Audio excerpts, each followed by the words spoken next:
मुज़ाकरात दा सानू तो पता ही नहीं है, किसी ने कोई अप्रोच नहीं किया। कोई मैंने अभी पूछा है, अभी पूछा 5 मिनट पहले अपनी पार्टी में मैंने वो ज़रा जो इन मामलात में रहते हैं, मैं तो मुज़ाकरात वाला बंदा नहीं हूँ, तो उन्होंने कहा जी हमें किसी ने अप्रोच नहीं किया। लेकिन उन्होंने वाज़ेह ऐलान किया कि हमने कमेटी बना दी है, हम हर किसी से मुज़ाकरात कमेटी जो है ना बनने से तो नहीं है मुज़ाकरात, वो गवर्नमेंट को बताएं कि हम मुज़ाकरात करना चाहते हैं, स्पीकर साहब को बताते हैं। पार्लियामेंट है ना एक नेशनल असेंबली, एक उधर वो भी बैठे हुए हैं, हम भी बैठे हुए हैं, स्पीकर साहब जो है उसको हेड करते हैं, तो उनको उनको उनके जरिए मेरा ख्याल है द बेस्ट फोरम इज़, इसकी कोई अगर इनिशिएटिव लेना है तो उसको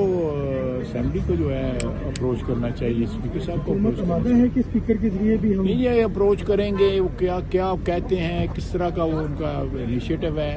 उसके बाद हमें जब ये तो जवाब तब हम देंगे जब हमारे पास कुछ चीज़ आएगी। जब हमारे पास चीज़ ही कोई नहीं आई तो आप ऐसे ही बार बार जवाब मांग रहे हैं हमसे कि क्या मुज़ाकरात होने चाहिए या नहीं, आप कैसे देखते हैं? देखिए जो जिन हालात में वो अब मुज़ाकरात की बात कर रहे हैं, आप देखें कि 26 नवंबर से पहले क्या ज़बान बोलते थे, अब क्या ज़बान बोलते हैं, और अभी भी उनकी ज़बान में कोई इत्तेफाक नहीं है, कोई यूनिफाइड बात नहीं कर रहे, कोई बात कर रहा है, कोई बात कर रहा है। तो ये जो है अगर मुज़ाकरात होने होते हैं तो फिर लोग खामोश हो जाते हैं, तो ज़बान भी अपनी जो है ना वो नरम कर लेते हैं।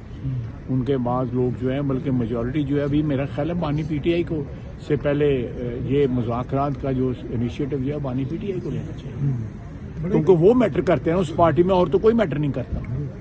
हर चीज़ जो है वो बानी पीटीआई के इर्द गिर्द रिवॉल्व होती है। अब वहाँ पे उनके इर्द गिर्द जो है 6-7 आवाज़ें जो है मुख्तलिफ आ रही हैं, तो ये मुज़ाकरात का तो नहीं, तो मुज़ाकरात है।